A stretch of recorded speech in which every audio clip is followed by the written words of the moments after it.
Ano Cristão, Padre Croisset, agosto, 15 de agosto. Martirológio. A Assunção da Santíssima Virgem Maria, Mãe de Deus.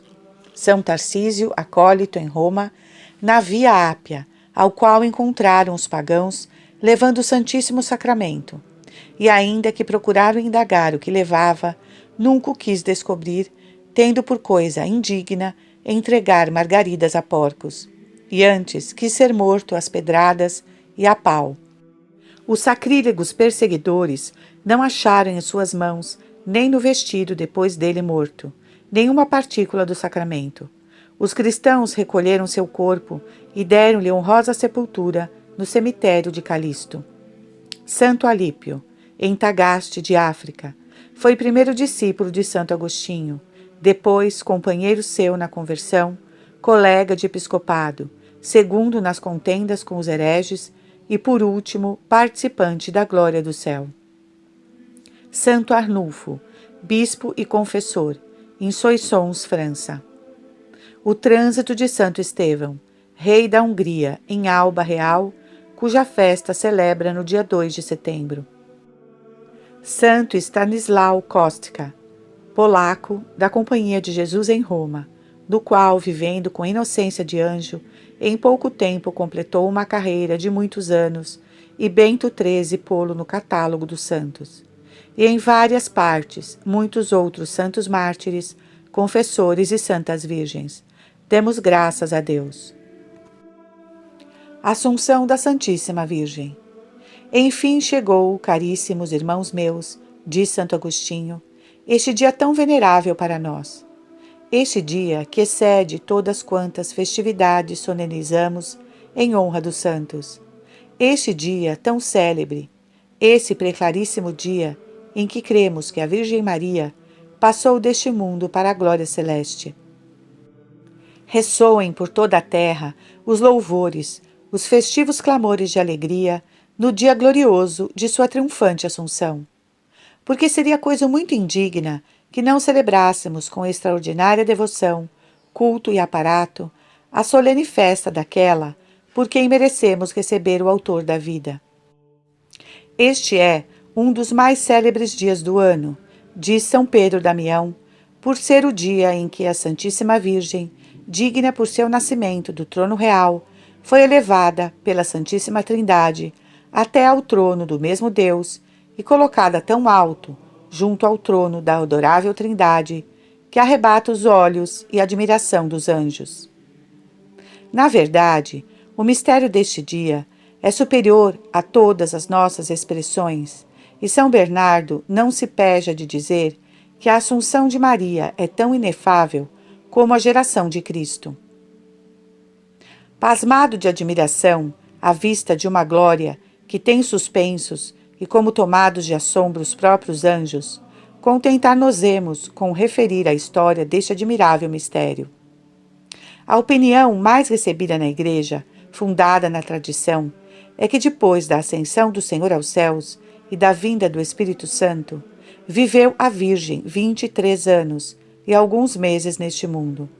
Ainda que era tão ardente e vivo o desejo que tinha a Senhora de seguir ao céu o seu querido filho, consentiu em ficar na terra para a consolação dos fiéis e para atender às necessidades da Igreja recém-nascida, convindo que sua presença suprisse de alguma sorte a ausência corporal de Jesus Cristo. O muito que podia no céu era de grande socorro aos fiéis que viviam na terra, vivendo naqueles primeiros tempos de perseguição, sustentando sua fé com a notícia e a consolação de que ainda vivia entre eles a mãe do seu Deus. Era a Virgem seu oráculo, seu apoio e todo o seu refúgio. Fortalecia sua virtude, animava seu zelo, ensinava os doutores, diz o sábio idiota, e era como o oráculo dos mesmos apóstolos. E o abade Ruperto assegura que, em certo modo, supria com suas instruções o que o Espírito Santo não teve por conveniente descobrir-lhes, tendo-se-lhes comunicado, para assim dizer, com limite por medida. E os santos padres concordam em que o evangelista São Lucas soube singularmente da boca da Santíssima Virgem as particularidades da infância do menino Jesus, que nos deixou individuadas no seu Evangelho, e que por isso se diz nele que Maria não deixava perder coisa alguma das que se passavam, conservando-as na memória e meditando-as no coração. Durante o espaço destes 23 anos, a vida da Santíssima Virgem foi um contínuo exercício do mais puro amor e o modelo perfeito de todas as virtudes. Uma oração não interrompida, e esta mesma oração, um êxtase perpétuo. Visitava com frequência os lugares sagrados que o Salvador tinha santificado com sua presença, no cumprimento dos mistérios da nossa redenção. Ainda que esta Divina Mãe vivia na terra, seu coração nunca se separava do seu amado Filho que habitava no céu. Passaram-se poucos dias sem que Jesus Cristo lhe não aparecesse, e nenhum em que não conversasse familiarmente com os anjos, singularmente destinados a seu serviço. E ainda que distante da celestial Jerusalém, enquanto durou sua habitação na terra, gostava abundantemente de todas as suas delícias. Havia quase 12 anos que residia em Jerusalém a Santíssima Virgem, quando os apóstolos e os discípulos se viram constrangidos a retirar-se desta cidade por causa da perseguição, encontravam um grande motivo de pesar no furor com que a igreja era perseguida. Quando a Virgem deixou Jerusalém, encaminhou-se para Éfeso, em companhia de São João, pelos anos 45 do Senhor. Mas, sossegada um pouco a perseguição, voltou àquela cidade, onde ficou o resto da sua vida. Neste entrementes, tendo já levado os apóstolos, o farol da fé, a quase todo o universo, e estando já a igreja solidamente estabelecida em toda parte, parecia tempo de que a Virgem deixasse a estância da terra que considerava como lugar de desterro. Suspirava continuamente por aquele feliz momento que havia de reuni-la para sempre a seu muito amado filho, quando um anjo que se crê ser São Gabriel lhe veio anunciar o dia e a hora do seu triunfo. É certo que, tendo sido isenta do pecado original, por especial privilégio, como de toda a culpa durante sua vida inocentíssima, não estava sujeita à morte, que é pena do pecado, mas, tendo-se sujeitado a ela Jesus Cristo, não quis Maria eximir-se de padecê-la. 6 circunstâncias, cada qual mais prodigiosa, notam os santos padres na Assunção da Santíssima Virgem. Primeira, sua morte, que muitos deles e alguns martirológios chamam sono, dormitio. Segunda, a glorificação de sua alma no mesmo momento de sua separação. Terceira, a sepultura de seu santo corpo no lugar do Getsâmine. Quarta, sua gloriosa Assunção, 3 dias depois. Quinta, sua triunfante Assunção em corpo e alma nos céus. Sexta, sua coroação na glória pela Santíssima Trindade. Alguns padres antigos, e entre eles Santo Epifânio, parecem que põem em dúvida que a Mãe de Deus tenha morrido, ou se ela terá sido imortal. Autorizam esta dúvida bem fundamentada sua Imaculada Conceição e sua maternidade divina. Mas a Igreja, na oração deste dia, expressa que verdadeiramente morreu segundo a condição da carne. São João Damasceno diz que não se atreve a chamar morte a esta separação, mas sono, ou união mais íntima com Deus, um trânsito da vida mortal à ditosa imortalidade. Não separou, dizem os padres, aquela puríssima alma de seu santo corpo, nem a violência da enfermidade, nem a desordem dos humores, nem o desfalecimento da natureza. Rompeu aquela união o puro amor divino.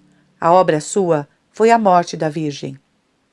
Maria, ateando o Espírito Santo no seu coração, um amor tão ardente, que foi um contínuo milagre, diz São Bernardo, a vida de Maria, não sendo possível que sem ele suportasse o violento ardor daquele divino fogo. Cessou este milagre com sua morte. Não quis Deus suspender por mais tempo o efeito daquele sagrado incêndio. Deixou obrar, em toda a sua força, naquele coração sem mancha. santuário do divino amor.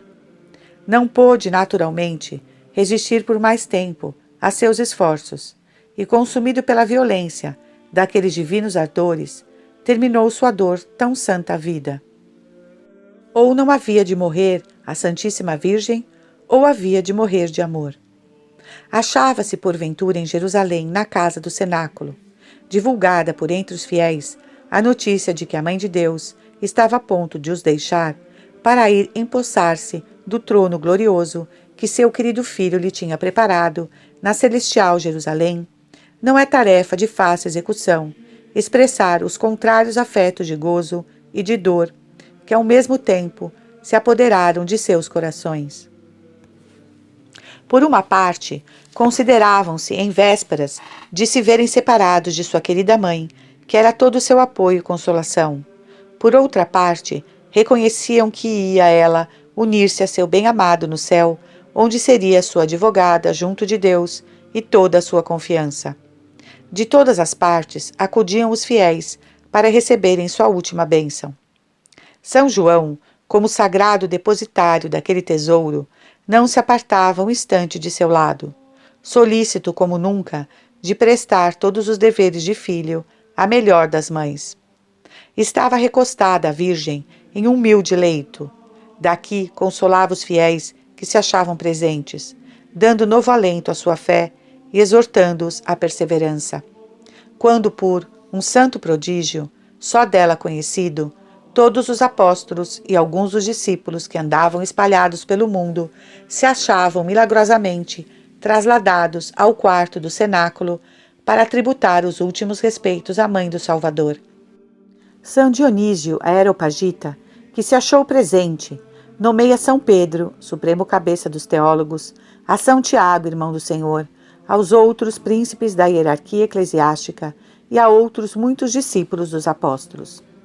Juvenal, patriarca de Jerusalém, Santo André, bispo de Creta, e São João Damasceno, com outros padres, asseveram que os apóstolos foram transportados em uma nuvem por mistério dos anjos.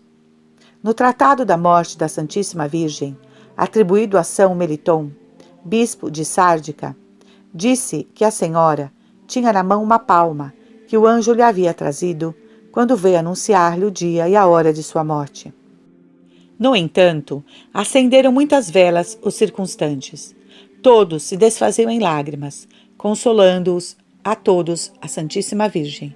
E depois de ter exortado os apóstolos e discípulos a pregarem o Evangelho com maior zelo e valor, assegurando a toda a Igreja a sua proteção, viu aparecer o Salvador, acompanhado de todos os coros dos anjos, que vinha a receber seu ditosíssimo Espírito e a conduzi-lo, como em triunfo, ao lugar da bem-aventurada imortalidade. Abrasada então sua alma no fogo do divino amor, desprendeu-se por si mesma do corpo e foi conduzida em triunfo até ao trono do mesmo Deus. No próprio instante em que expirou a Virgem, encheu-se o quarto de uma resplandecente luz, mais brilhante do que a do sol. Toda a milícia da corte celestial de São Jerônimo saiu ao encontro da Mãe de Deus, entoando hinos e cânticos em honra sua, que foram ouvidos por todos os que se achavam no cenáculo. E aquela alma tão pura, mais santa que todos os anjos e todos os santos juntos, foi elevada de Santo Agostinho até ao trono do soberano Senhor do Universo, muito superior a todas as celestiais inteligências. Nem era justo, acrescenta o mesmo padre, que estivesse colocada em outro lugar, que não fora o imediato ao daquele Senhor que ela havia dado à luz neste mundo. Logo que a Santíssima Virgem rendeu o Espírito, todos os circunstantes se prostraram aos seus pés, regando-lhes com lágrimas. Os fiéis que se achavam em Jerusalém e em seu contorno concorreram todos pressurosos a venerar aquele santo corpo, santuário do Verbo encarnado e arca do Novo Testamento. Curaram todos os enfermos em presença dele. E São João Damasceno, que transmitia à posteridade tudo quanto houve da tradição, diz que até os próprios judeus sentiram os efeitos de seu poder e participaram de seus milagres. Depois que todos satisfizeram sua devoção, foi levado o santo corpo ao lugar onde se havia de dar a sepultura, que era o pequeno lugar de Getsêmani, distante 300 passos de Jerusalém. Levaram o féretro os santos apóstolos, e seguia-os o resto dos fiéis com velas acesas, porque os judeus tão longe estiveram de se oporem a esta pompa fúnebre, que antes se agregaram a ela para a tornarem mais numerosa e imponente, todos cheios de veneração por Maria. Foi posto com sumo respeito o santo corpo no sepulcro que estava preparado, e fecharam-no com uma grande pedra. Em uma carta, Juvenal, patriarca de Jerusalém, escreveu ao imperador Maximiano e à imperatriz Pulquéria. Diz que tanto os apóstolos como os outros fiéis passavam as noites e os dias junto do sepulcro, revezando-se uns aos outros e alternando suas vozes e cânticos com os dos anjos, cujas suavíssimas canções não cessaram de se ouvir durante aqueles 3 dias. Mas não era conveniente, diz Santo Agostinho, que o Salvador deixasse na sepultura um corpo do qual fora formado o seu, nem uma carne que de certo modo era a sua. Quem ousaria imaginar que aquele Filho de Deus que veio ao mundo, não para quebrantar a lei, mas para a cumprir, se dispensasse, na mais mínima obrigação, do que os filhos devem aos pais? Pois aquela mesma lei que manda honrar a mãe, manda ao mesmo tempo preservá-la de tudo o que pode ceder em sua desonra.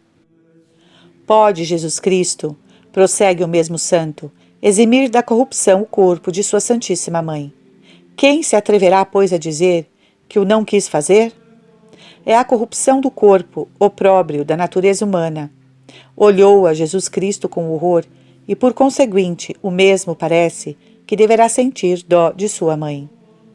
Com efeito, ao 3º dia de São João Damasceno, com a maior parte dos santos padres gregos e latinos, como São Tomé, o único dos apóstolos que não estivera presente à morte da Santíssima Virgem, desejasse ansiosamente ver o sagrado corpo, dispondo assim Deus que não se achasse presente à morte de sua mãe, para proporcionar um meio natural de manifestar sua gloriosa ressurreição.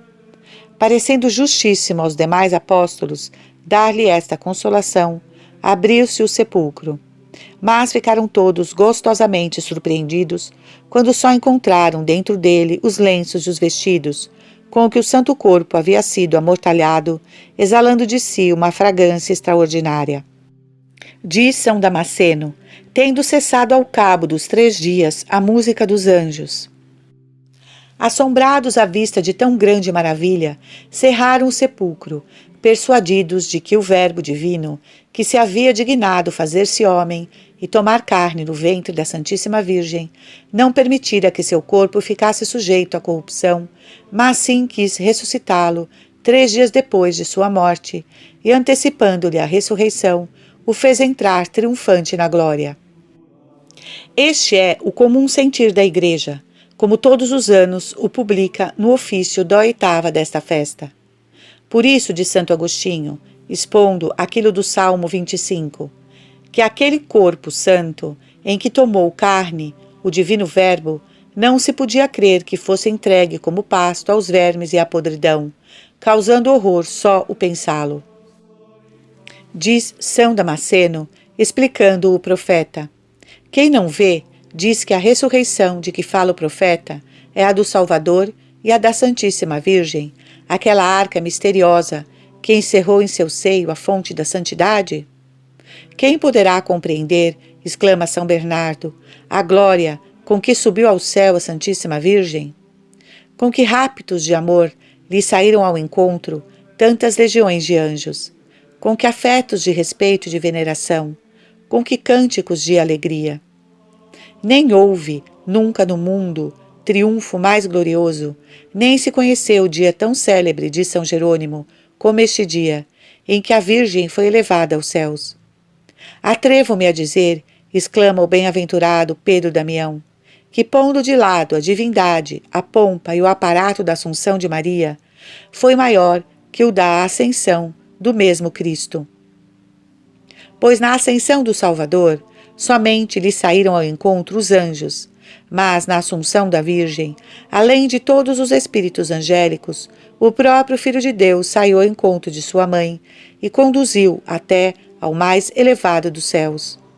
Pois que nos admiramos já de São Bernardo, de que as celestiais inteligências se ficassem como tomadas de assombro, perguntando-se uma às outras: que mulher é esta? Como se disseram que pura criatura igualará jamais a glória e santidade desta mulher, que sobe do deserto, cumulada de delícias e apoiada em seu próprio filho?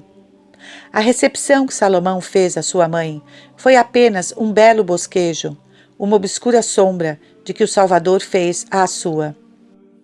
Levantou-se o rei de seu trono, saiu a recebê-la, saudou-a profundamente, e voltando a ocupar o seu sólio, pôs o de sua mãe à direita do seu. No mistério deste dia, verifica-se aquele prodígio que tanto admirou no céu o evangelista São João. Uma mulher vestida de sol, com a lua a seus pés e coroada de 12 brilhantes estrelas. Se o olho do homem não viu, diz São Bernardo, nem o ouvido ouviu, nem coube jamais na imaginação o que Deus tem preparado para os que o amam, quem poderá explicar, nem compreender, o que preparou para sua mãe, a qual só a sua parte o amou, mais que todos os homens juntos, e a quem ele ama, muito acima de todas as criaturas? Não é possível, dizem os santos padres, que uma pessoa humana possa explicar nem o excesso da glória, nem a elevação do trono da Virgem. Nem isto deve causar admiração, diz Arnaldo de Chartres. A glória de Maria, em corpo e alma, no céu, não é como a dos demais, faz classe à parte. Ocupa um lugar incomparavelmente mais elevado que o dos anjos, pois a glória que possui Maria não só é semelhante à do Verbo encarnado, mas de certo modo é idêntica. A solenidade deste dia deve despertar nossa devoção, dar novo alento à nossa fé e excitar nossa confiança. Traz-nos à memória de São Bernardo que temos no céu uma rainha, que ao mesmo tempo é nossa mãe, uma medianeira onipotente com o soberano mediador, e uma advogada com o Redentor, que nenhuma graça lhe pode negar. Essa é a escada dos pecadores, esta minha grande esperança, esta o fundamento de toda a minha confiança. Tu, ó Virgem Santa de Santo Agostinho, por assim dizer, a única esperança dos pecadores, em tua intercessão colocamos a esperança de nosso prêmio. Concedeu-se-lhe todo o poder no céu e na terra, de Santo Anselmo. Não há coisa impossível para aquela que pode ressuscitar a esperança de salvação nos mesmos desesperados. Toda a esperança, graça e salvação que temos, estamos persuadidos de que tudo nos vem por intercessão e valimento de Maria. Se queres assegurar-te sempre bom despacho, lembra-te de ofereceres a Deus. Ela é a esperança dos desesperados, de Santo Efrem, porto dos que naufragam e único recurso de todos os que não têm outro. Enfim, ser devoto teu, ó bem-aventurada Virgem Maria, de São João Damasceno, é ter armas defensivas, postas por Deus nas mãos dos que quer salvar. Estava o sepulcro da Santíssima Virgem no lugar de Getsêmani e no vale de Josafá, sendo o mais respeitável, o mais digno de honra que havia no mundo depois do sepulcro de Cristo. Mas, em tempo dos imperadores Tito e Vespasiano, arruinaram por tal forma aquele santo lugar as tropas que se apoderaram de Jerusalém, que depois não foi possível aos fiéis reconhecer o lugar onde havia estado. Está a razão porque São Jerônimo não faz menção alguma do sepulcro da Santíssima Virgem, fazendo do sepulcro de vários patriarcas e profetas que foram visitados por Santa Paula e Santa Eustóquia. Descobriu-se depois, com o andar do tempo, não querendo o Senhor que aquele venerável lugar, santificado por tão sagrado depósito, estivesse por mais anos oculto à veneração dos fiéis. Assegura Burchard que ele mesmo o viu, mas de tal sorte soterrado nas ruínas de outros edifícios, que era preciso descer 60 degraus para lá chegar. Bede escreve que em seu tempo já se encontrava inteiramente descoberto, e ao presente mostra-se aos peregrinos entalado em uma penha. A festa da Assunção sempre foi uma das mais solenes da Igreja e, pelo que toca ao rito, vai quase a par do da Epifania e da Páscoa. Mas em França pode afirmar-se que se volveu mais célebre do que em outras partes, desde Luís XIII, de gloriosa memória, no ano de 1638. Escolheu este dia para consagrar sua pessoa, sua real família e todo o seu reino à Santíssima Virgem, não já por um voto secreto formado dentro de seu coração, mas pelo mais público e autêntico que fez jamais monarca algum cristão, pois da mesma maneira que Davi fê-lo na presença do seu povo, mandando publicar em todos os lugares seu domínio, interessando nele todos os seus vassalos e querendo que fosse de eterna memória. Esta é a origem e o fim das santas procissões que neste dia se fazem em toda a França, e são outros tantos públicos testemunhos de protesto que fazem os reis cristianíssimos de que querem depender de Maria, reconhecendo-a por soberana sua, mediante este culto público e solene. Santo Alípio, bispo e confessor. Tagaste, cidade de África, foi o berço do ilustre Santo Alípio. Estudou nesta cidade a gramática e a retórica, continuando em Cartago os estudos superiores, sendo discípulo do ilustre Santo Agostinho, que o amou extraordinariamente em toda a sua vida. As instruções de Santo Agostinho volveram a Alípio um modelo perfeito de virtudes.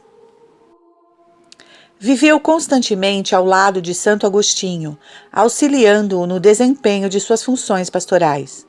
Foi ordenado sacerdote e, com a dupla influência de seu talento e virtude, convenceu muitos hereges, trazendo-os à região da luz e à posse da verdade católica. No ano de 392, marchou para Jerusalém no intuito de visitar os santos lugares. Em seu regresso, foi ordenado bispo de Tagaste no ano 393. Concorreu a muitos concílios, em todos os quais se distinguiu por sua ciência e seu zelo. Sua vida de bispo, apostólica e evangélica, converteu muitos infiéis e fez à Igreja bens incalculáveis. Sua pregação constante, sua inexorável caridade, sua mansidão e humildade evangélica granjearam-lhe o carinho e a veneração de todos os seus fiéis. Cheio de merecimentos e virtudes, descansou tranquilamente no Senhor no dia 15 de agosto do ano 430. Missa. A missa em honra da Assunção da Virgem e a oração a que segue. Suplicamo-vos, Senhor, que perdoeis a vossos servos os pecados de que são réus, para que, não nos sendo possível agradar-vos por vossas obras, sejamos salvos por intercessão da Santa Mãe de vosso Filho, nosso Senhor Jesus Cristo, que convosco vive e reina por todos os séculos. Epístola. A epístola é do capítulo 24 do livro do Eclesiástico. Em todos estes busquei o descanso, e assentarei a minha morada na herança do Senhor. Então o Criador do Universo me deu os seus preceitos e me falou. E aquele que me criou descansou no meu tabernáculo e me disse: habita em Jacó e possui a tua herança em Israel, e lança raízes nos meus escolhidos. Eu fui criada desde o princípio e antes dos séculos, e não deixarei de ser toda a sucessão das idades, e exercitei diante dela o meu ministério na morada santa. E fui assim firmada em Sião, e repousei igualmente na cidade santificada, e em Jerusalém está o meu poder. E me vim arraigar em um povo honrado, e nesta porção do meu Deus, que é sua herança, e na plenitude dos santos, onde se acha a minha assistência. Crescendo, me elevei como cedro do Líbano, e como cipreste no monte Sião. E eu lancei ao alto meus ramos, como a palmeira em Cádiz, e como as plantas das rosas em Jericó. Eu me elevei como uma formosa oliveira nos campos, e como o plátano nas praças à borda da água. Difundi um cheiro como o cinamomo e o bálsamo aromático. Espalhei como mirra escolhida suavidade de cheiro. Reflexões. Busquei um lugar de descanso entre todas as nações e escolhi uma habitação na herança do Senhor. Não há que buscar na terra lugar algum de repouso, nem muito menos entre aquelas pessoas em que reina o espírito do mundo. Nunca tocou aos cristãos, entre suas partilhas, a tranquilidade do coração, nem a do espírito. Os fiéis são o povo escolhido de Deus, e o céu é sua herança.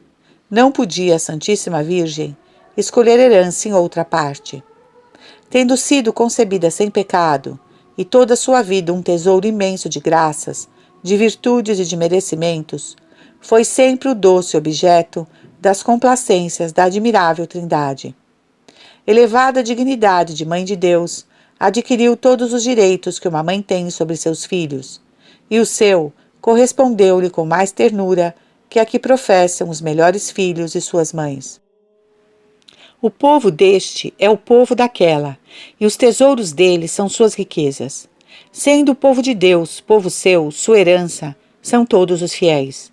Lançou raízes, isto é, fez-se mãe dos escolhidos de Deus. Que consolação para eles o ter tal mãe. Daqui nasce aquela terna devoção a Maria, que em parte foi o distintivo de todos os santos e que no sentir de todos é sinal de predestinação. Portanto, não há herege, cismático ou répobro que não olhe Maria com frieza, ou ao menos com indiferença.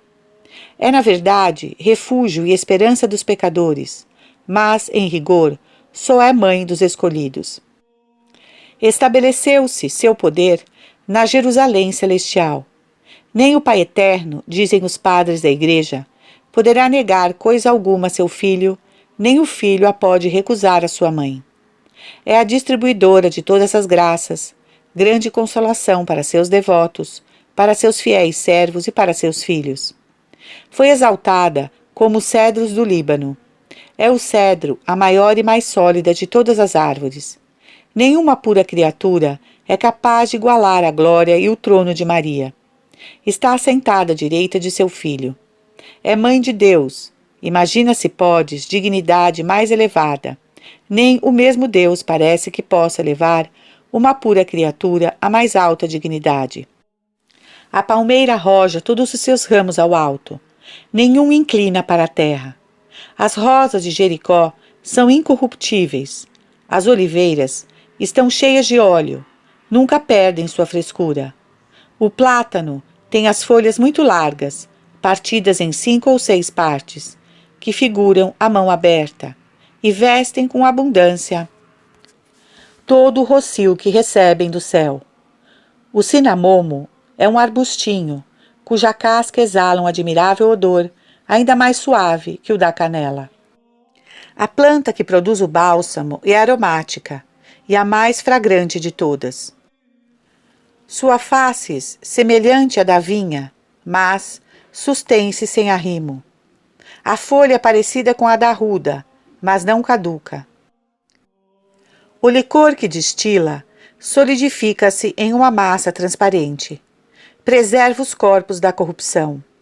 A mirra é um licor odorífero, que sua, digamo-lo assim, um arbustinho que tem virtude maravilhosa. Todas essas plantas que aqui individuam as sagradas páginas, que produzem frutos e têm tão exuberantes propriedades, mostram visivelmente as raras virtudes daquela a quem o Espírito Santo compara a um jardim cerrado. Encontram-se nele perfeitos e adequados símbolos das admiráveis qualidades que concorrem na mais perfeita das criaturas, cujas perfeições, sendo muito superiores a todas as nossas ideias, e acomodando-se o Espírito Santo à nossa limitação, se vale do mais raro, do mais salutar que se acha na natureza, para fazer-nos um retrato sensível da Mãe de Deus. Evangelho. O Evangelho é do capítulo 10 de São Lucas e o mesmo do dia 14. Meditação sobre a Assunção da Santíssima Virgem. Primeiro ponto. Considera as maravilhas todas que se acham reunidas na festividade deste dia e que todas juntas concorrem para tornar mais glorioso o triunfo da Santíssima Virgem, sua preciosa morte, efeito do mais puro amor, sua ressurreição antecipada, prêmio de sua santidade, sua assunção em corpo e alma aos céus, prova decisiva de sua glória. Quantas maravilhas se encerram em uma só solenidade! Quantos motivos de gozo, de veneração e de amor concorrem nesta festa! Que vida tão santa a da Mãe de Deus! Concebida sem pecado, cheia de graça desde o primeiro instante do seu ser, enriquecida com todas as virtudes, que imenso acúmulo de merecimentos no instante de sua morte. O amor, mais que a morte, terminou aquela santa vida. Não morreu a Virgem da enfermidade ou de desfalecimento. Morreu para se conformar em tudo com seu querido filho. Mas que gozo, que inefável glória foi a daquela alma, tão querida de Deus, quando, ao desprender-se de seu santo corpo, se achou nos braços de Jesus Cristo e foi conduzida por aquele amado Filho, em meio de um inumerável exército de espíritos celestiais, até ao trono do mesmo Deus. E aquele corpo tão puro, santuário do Verbo encarnado, aquela carne da qual o Espírito Santo havia formado o corpo adorável de Jesus Cristo, havia de estar sujeito à corrupção? Não.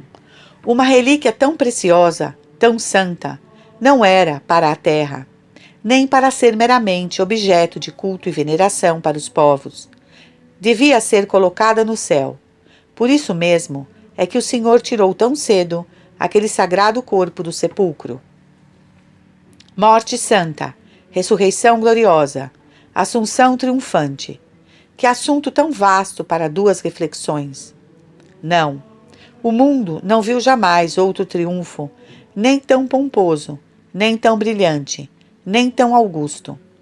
Toda a corte celestial sai ao encontro da Mãe de Deus. Todos os espíritos celestiais se dão pressa a honrar a Rainha dos homens e dos anjos. Com que magnificência, com que glória, foi Maria elevada em corpo e alma sobre as mais sublimes inteligências e colocada à destra de seu divino Filho, de quem recebe todo o poder e a quem deve toda a sua glória. Entremos nos afetos da Jerusalém Celeste, neste dia tão glorioso, para a Mãe de Deus, admirando e reverenciando sua assunção e seu triunfo no céu, cuja pompa e majestade arrebata a admiração de toda aquela celestial corte. Pensemos com gozo, com admiração e confiança, que esta Mãe de Deus é nossa Mãe, que esta Rainha tão poderosa com Deus é nossa protetora, nossa medianeira e advogada, e que de nós depende unicamente que esta tesoureira do Todo-Poderoso nos admita em o número de seus favorecidos. Segundo ponto, considera que não é possível explicar nem o excesso da glória, nem a elevação do trono da Santíssima Virgem. Era Maria um santuário de graça, e Deus fez dela um sublime trono de glória. Como rainha do universo, só dá preferência à pessoa do rei. Tão elevada está, que parece haver-lhe comunicado toda a sua glória o próprio Deus. E é tão poderosa com ele, que nunca nos será possível compreender até onde chega a extensão do seu poder. 3 coisas recebeu a Santíssima Virgem, cujo mérito só Deus pode compreender: a dignidade de Mãe de Deus, a plenitude de graça de que foi adornada e a recompensa que corresponde no céu a estas 2 prerrogativas. A recompensa proporciona-se à graça, que é sua semente e sua medida. A graça é proporcionada à grandeza da augusta dignidade de Mãe de Deus, que é infinita. É, pois, forçoso que sua glória exceda tanto a que os homens e os anjos podem ter, quanto a dignidade de Mãe de Deus excede a qualidade de pura criatura. Excede a glória das virgens, de quem é rainha, excede a dos mártires, de quem é modelo, excede a dos apóstolos, dos patriarcas e dos anjos, porque lhes levou muitas vantagens no zelo e na fé e no amor. Colocada no trono mais elevado do reino de seu filho, com que aclamações não foi declarada rainha. Mas, sendo seu poder proporcionado ao alto lugar que ocupa, quantos motivos não dá a nossa esperança e a nossa alegria, visto que este mesmo poder nos assegura sua proteção e a glória que ela frui é penhor da que nos está prometida? Oh, que consolação para uma pessoa que professa terna devoção à Mãe de Deus! Que alento à confiança dos verdadeiros servos de Maria! Com proteção tão poderosa, que inimigos da salvação se poderão temer? Que pode todo o inferno junto ainda, que todo ele se desencadeie contra quem Maria protege? Na verdade, na pureza não pode haver devoção legítima e verdadeira com a Santíssima Virgem. O amor do filho é inseparável da ternura que se tem à mãe. O que quiser ser favorecido desta, há de ajudar aquele. Se ofende o filho, como se há de agradar a mãe? Mas que desdita, que sinal mais inequívoco de reprovação que o de olhar com indiferença e com frieza a uma mãe tão amorosa? É assim, ó Virgem Santa, que o céu vos possui, mas nós nem por isso vos temos perdido. Em meio de vossa glória, não nos tendes esquecido, nem jamais nos esquecereis. E lá do trono onde estáis sentada, vos dignareis voltar para nós vossos benigníssimos olhos. Quanto mais de perto estáis da fonte das graças, com maior abundância as fazeis correr para nós. Com esta confiança, nos prostramos a vossos pés e vos rendemos nossos humilíssimos cultos. Vos oferecemos nossos votos e vos dirigimos nossas fervorosas orações. Honramo-vos como a nossa soberana, invocamo-vos como a Mãe de Misericórdia. Olhamo-vos como nosso refúgio, nosso asilo, nossa consolação e nossa esperança. Dignai-vos receber-nos neste dia de vosso triunfo, no número dos vossos servos e de vossas filhas. Neste intuito, consagramo-vos para sempre a vosso serviço. Jaculatórias. Salve Regina Mater Misericordiae, vita dulcedo et spes nostra salve. Antífona da Igreja. Salve Rainha, Mãe de Misericórdia, vida e doçura, nossa esperança salve. Virgem Santa, olhai-nos lá do alto do céu, onde estais elevada, e dignai-vos volver para nós vossos benignos olhos da eminência do vosso trono e da vossa glória. Propósitos. 1. Hoje é o dia do triunfo da Santíssima Virgem e ao mesmo tempo é o também de suas liberalíssimas graças e mercês. Seja igualmente de tua consagração a seu serviço. Penetrado teu coração de uma viva dor e sincero arrependimento de a haveres servido até aqui com tanta tibieza e talvez frieza. Pede-lhe perdão de tua indiferença. Consagra-te a teu serviço de um modo especial. Promete-lhe não deixar passar dia algum sem fazeres alguma coisa particular em reverência sua. Coloca toda a tua confiança e toda a tua esperança, depois de Deus, na bondade e na poderosa proteção de uma mãe tão misericordiosa. A imitação do piedoso rei de França, Luís XIII, põe debaixo de sua proteção, com dedicação especial, não só tua pessoa, mas a de teus filhos, de teus criados, de teus vassalos, de teus súditos e de tua família. Exorta hoje a todo ela, especialmente a teus filhos, a quem juntem seus votos aos teus, inspirando-lhes uma terna devoção e uma confiança fiel e constante na Mãe de Deus, na vida e na morte. E assim como aquele pio monarca quis que fosse pública sua consagração, da mesma maneira não nos havemos de envergonhar de fazer notória a nossa. Tem presente aquele dito de Santo Anselmo: não perecerá uma família sólida e santamente dedicada à Santíssima Virgem, mas tampouco se deve esperar a bênção de Deus sobre uma casa onde não é honrada a gloriosa Virgem Maria. 2. Quando os grandes do mundo celebram seu triunfo ou aniversários, todos procuram concorrer para a festa com a suntuosidade das galas, com pomposos elogios e magníficos presentes. Mal celebraríamos um dia tão solene como o presente, se não cuidássemos de purificar e de ornar nossa alma com os sacramentos, se não concorrêssemos aos louvores da Mãe de Deus e se não lhe dermos provas práticas de nossa afetuosa dedicação a seu serviço e de seu vivo reconhecimento. Não deixes, pois, de te confessar e comungar hoje, com um novo fervor, e seria bom tê-lo feito na véspera. Assiste à missa cantada, ao sermão, às segundas vésperas da festa, mas não te apresentes com mãos vazias. Faze neste dia alguma boa obra particular em reverência da Virgem, sabendo que se honra o filho quando se honra a mãe, como diz São Bernardo.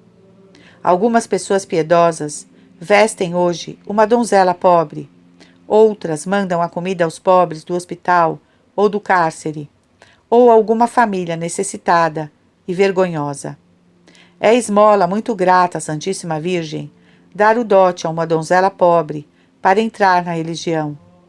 Também é outra muito louvável e proveitosa o de prometer a esta senhora abster-se do jogo e de todo gosto inútil durante a 8ª da sua Assunção e repartir pelos pobres o que se havia de perder ou ganhar no jogo, e tudo o que se forrou de gastos supérfluos e escusados. Pelo menos não se passe o dia sem que dês alguma esmola extraordinária em honra da Mãe de Deus e sem que visites a igreja onde é hoje mais solene e mais singularmente reverenciada.